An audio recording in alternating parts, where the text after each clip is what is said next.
like Jeffrey Epstein is now public record, were involved as early as 2017 in setting up the scheme of this great pandemic for some investors to make a fortune, such as Bill Gates. Epstein and Bill Gates discussed, matter of public record, of how to get rid of the poor people. No niin, nyt tulee erinomainen video Europarlamentista, missä kerrotaan digitaalisen valuutan, eli central bank digital coinsien kaikki riskit, miten keskuspankit on tulossa perinteisten pankkien alueelle, miten aina liika absoluuttinen valta korruptoi, miten pankit on ennenkin tehnyt pahaa ja miten tämä Euroopan unioni ja nämä pankit on jo nyt tehnyt tosi pahoja asioita ihmisille, jotka vastustaa vaikka virallista EUn politiikkaa. Näistä on esimerkkejä se sveitsiläinen liikemies, jonka varat on jäädytetty ja hän ei pääse enää palaamaan Belgiasta edes kotimaahansa Sveitsiin. EU on rajoittanut useiden maiden vaalituloksia ja miksei kohta myös rajoitettaisiin ihan kenen vaan, että otetaan sun rahat pois tai jäädytetään ne, kun sä esität jotain mielipiteitä tästä korruptiosta tai olet muuten vaan semmoinen kansalainen, että sut halutaan hiljentää. Tämä on tosi hyvä ulostulo. Tämä kertaa paljon semmoista yleistäkin korruptiosta, pankeista, keskuspankkien roolista, että niiden pitäisi pysyä omalla reviirillään, eikä tunkea tavallaan tuomarina sinne fudiskentälle ja ihan omilla säännöillään tuhota pieniä pankkeja. Ja aika hyvä nosto on tuossa videolla, että tämä ekonomisti, joka siinä luennoi näiden digitaalisten euron ja digi-ID vaaroista, niin hän sanoi, että Saksassa oli aikanaan useita tuhansia pienpankkeja. Ja se on paras tapa vaurastuttaa kansakunta. Mutta nyt Saksasta on tuhoutunut näitä useita tuhansia ja muualtakin Euroopasta. Ja nyt me nähdään, että Eurooppa on todella huonossa taloudellisessa jamassa. Mutta katsotaan se video nyt tuosta noin, niin sitten kommentoi sen jälkeen, että mitä olet mieltä. We know that people like Jeffrey Epstein is now public record, were involved as early as 2017 in setting up the scheme of this great pandemic for some investors to make a fortune, such as Bill Gates. Epstein and Bill Gates discussed, matter of public record, of how to get rid of the poor people. And of course, it was used at the same time to push digital ID. Realize it's not just financial activities, it's about all activities, and the programmability is a key feature. The Bank of England asked the government, the politicians in the UK, to give them the power to have programmable digital currency, and that is a control tool. The pilot CBDC projects that are ongoing, for example, this one in Brazil in particular, experts have already found out, yes, it has all those features. You can freeze transactions, you can take people's money away, you can intervene in those ways. Now, the central planners claim we will not abuse the limitless power that digital ID and CBDCs will give us. Okay.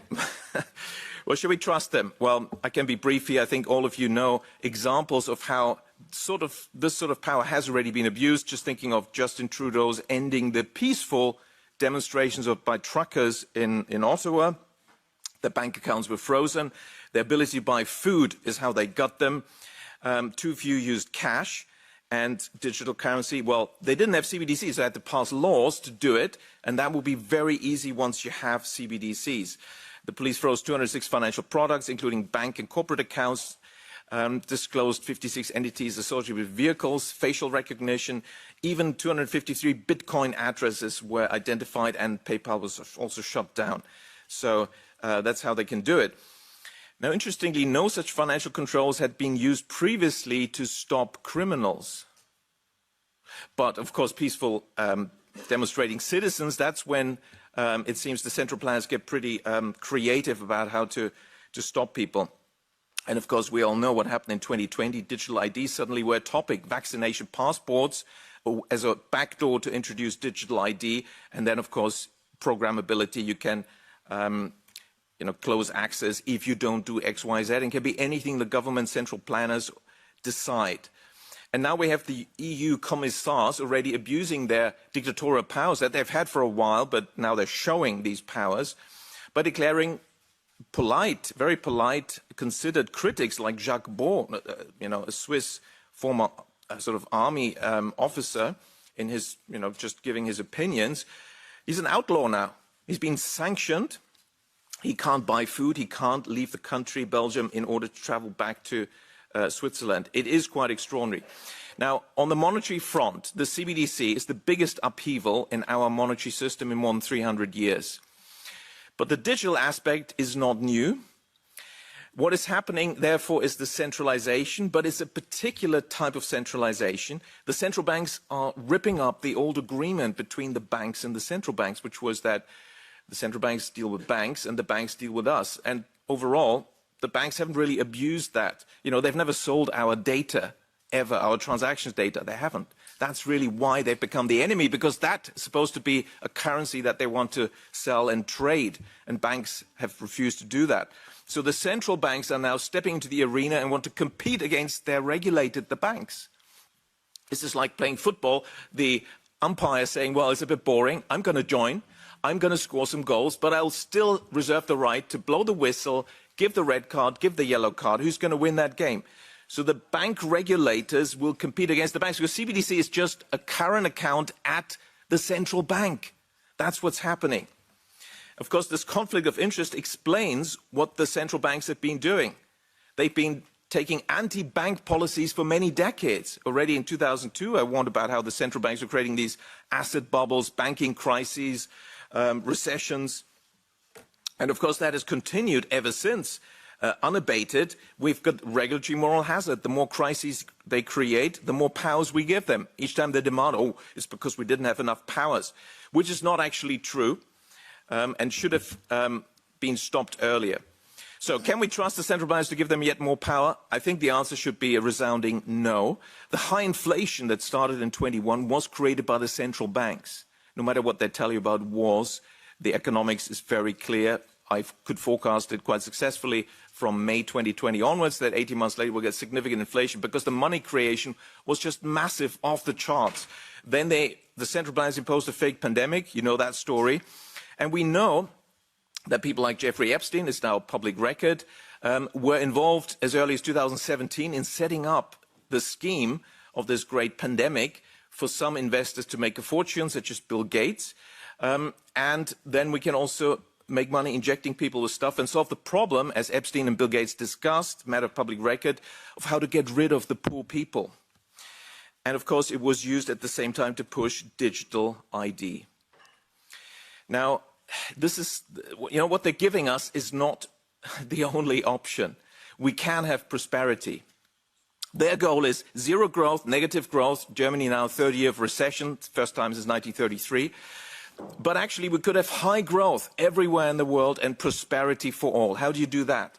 200 years of strong economic growth in Germany were due to many, many small banks, local money creation, money lent to small firms. They're the main employer. 60%, 70% of employment is with SMEs.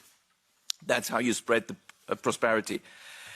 These hidden champions in Germany, where Germany really sticks out, is small firms that are global market leaders. Yes.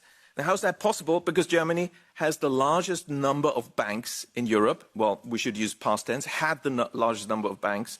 And they were mostly small local banks. That is the way to generate prosperity. But the central planners don't like that, and they've been killing banks. So ECB policies have been very successful. Under the ECB, a very young central bank, already 6,000 banks have disappeared in Europe. And surprise, surprise, it's not Goldman Sachs that has disappeared.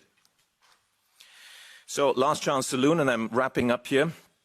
The overarching trend of the 20th century was the concentration of power in the hands of fewer and fewer people. Lord Acton, quite wisely, and he was really an observer of politics for many decades, concluded power corrupts. That's the reality. That's human nature. If you give people power, and too much power, it will lead to bad results. Absolute power corrupts absolutely.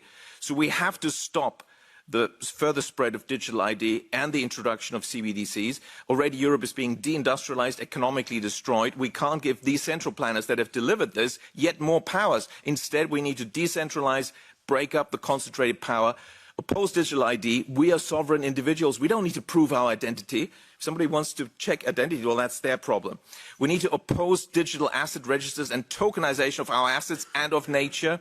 And we need, most of all, of course, to oppose CBDCs. A decentralized monetary system is the future. Many small local banks in a decentralized fashion implementing subsidiarity. That is proven to be very successful. That's how excuse me, that's how China became an economic superpower within one generation.